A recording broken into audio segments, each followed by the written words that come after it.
Good morning students, welcome in your chess class. आज की chess class में हम करेंगे अपने बड़े ही इंटरेस्टिंग रूल, हमारा चेक एंड मेट और साथ में कैसलिंग। आपने इनको बड़े ध्यान से समझना है, सुनना है और इसकी प्रैक्टिस करनी है। सबसे पहले हम बात करते हैं चेक की। चेक क्या होता है कि यदि सामने वाले राजा को हमारी साइड से या दूसरी साइड से हमारे राजा को टारगेट पर ले लिया जाए, यानी राजा एकदम टारगेट पर हो, किसके कटने के कगार पर हो, तो क्या होता है वहां पर चेक माना जाता है। तो आप एक चाल से समझिए, माना ये दोनों पॉन आगे हैं ब्लैक साइड के, यहां से व्हाइट साइड का ये पॉन आगे है और रानी ने निकल के यहां मूव किया। रानी ने सीधा क्या किया, व्हाइट बॉक्स के ऊपर क्रॉसिंग में डायगोनल चल के यहां पर आ गई। तो अब यहां पर आने के बाद क्या हुआ कि राजा बिल्कुल जो ब्लैक साइड का राजा है रानी के टारगेट पर आ चुका है। तो यहां पर क्या है, चेक।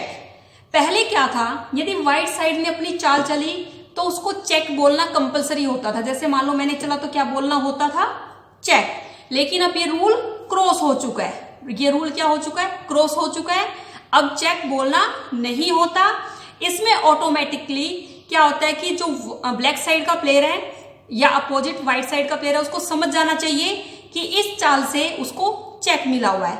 अब चेक मिल गया। चेक मिलने का मतलब होता है अपने राजा को सेव करना, अपने राजा को बचाना।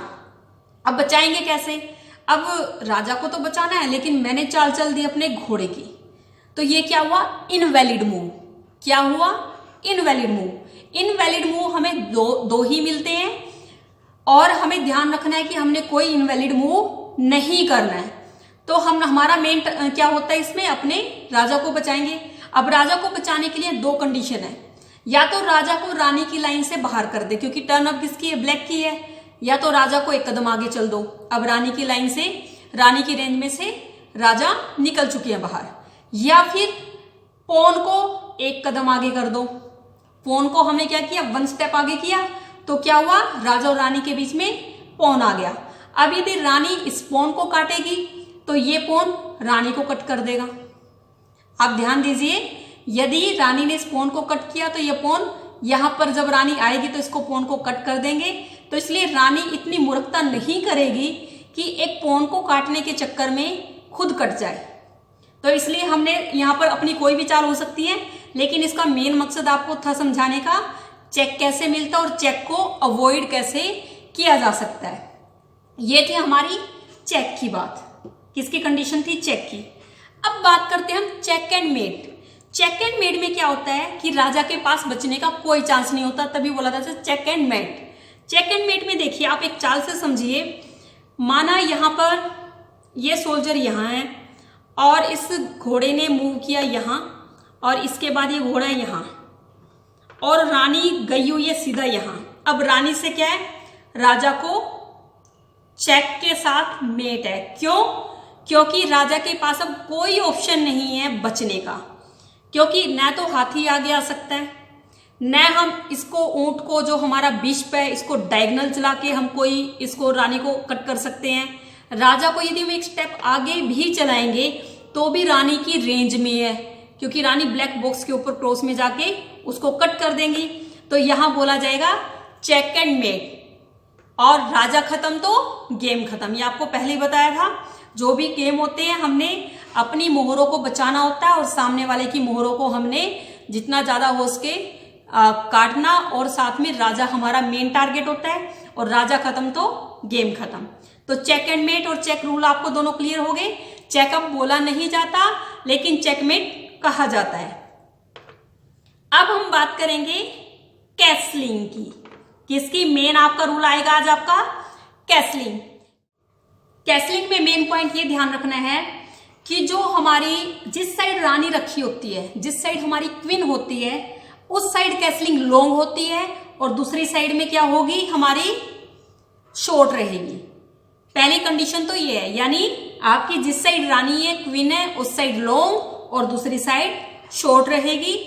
अब सेकंड चीज आपने देखनी है कि सेकंड इसमें मेन क्या रहेगा आपका कैसलिंग का रूल, कि आपका जो रूक है, कैसलिंग किसके बीच में होती है, किंग और रूक के बीच में, किंग और रूक के बीच में आपके कैसलिंग होगी।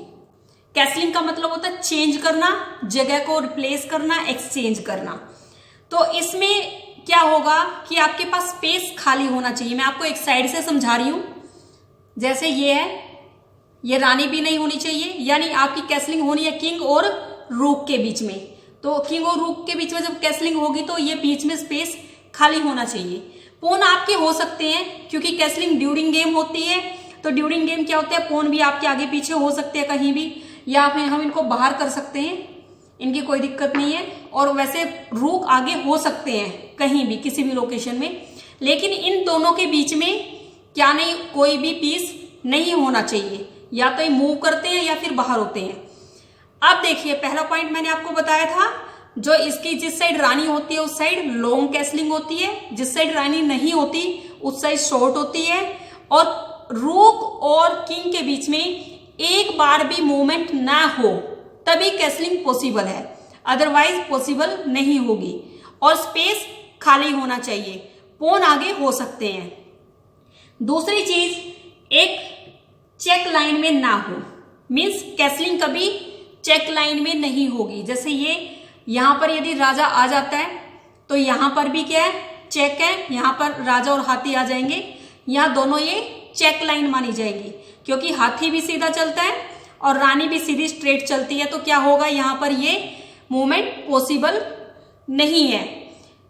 आपको ध्यान रखना है, जो हमारा चेस है वो वन हैंडेड गेम है, सिंगल हैंड से खेला जाता है, यानी इसमें मूवमेंट बार बार नहीं होती, एक ही बार करनी होती है। अब देखो कैसलिंग कैसे होगी। वैसे तो राजा हमेशा क्या होता है, एक कदम चलता है, कितने स्टेप चलता है, 1 स्टेप चलता है।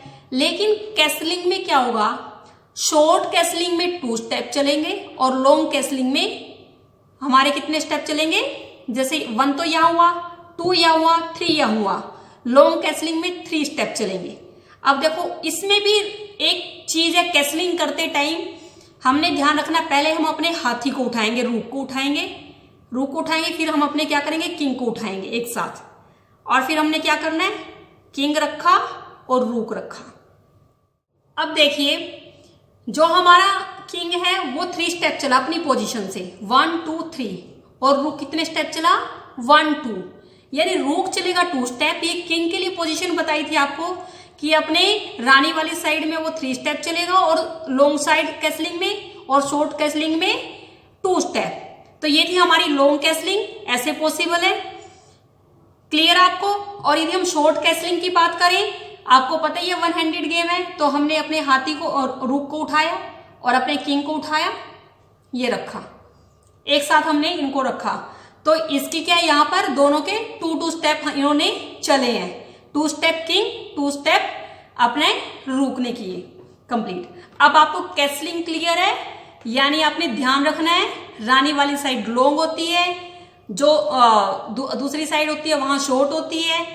कैसलिंग का लिए ध्यान ये रखना है कि आपके रूक और आपके किंग के बीच में कोई मूवमेंट न हुई हो, और आपके बीच में स्पेस होना चाहिए, यहाँ पर कोई मोहर नहीं होनी चाहिए। आगे आगे यहाँ पर पॉन हो सकते हैं, और चेक लाइन में कैसलिंग पॉसिबल नहीं है, वहां पर चेक नहीं होना चाहिए।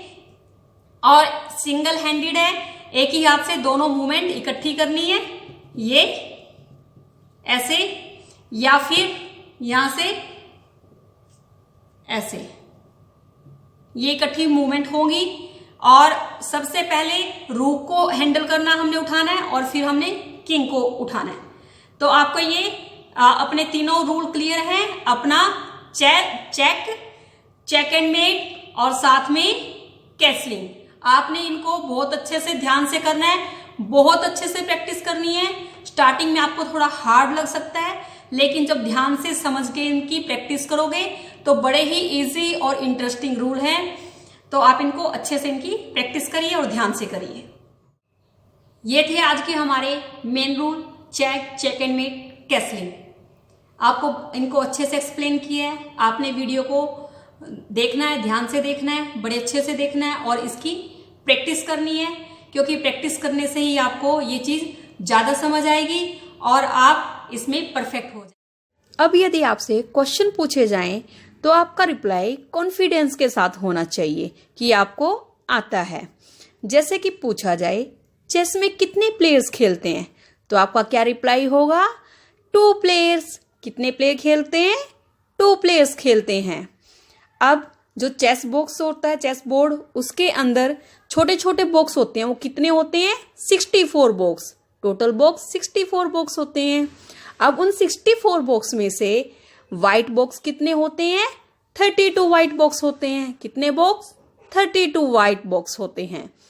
अब ऐसे ही पूछा जाए ब्लैक बॉक्स कितने होंगे, तो हमारे ब्लैक बॉक्स होंगे 32 ब्लैक बॉक्स। Thank you.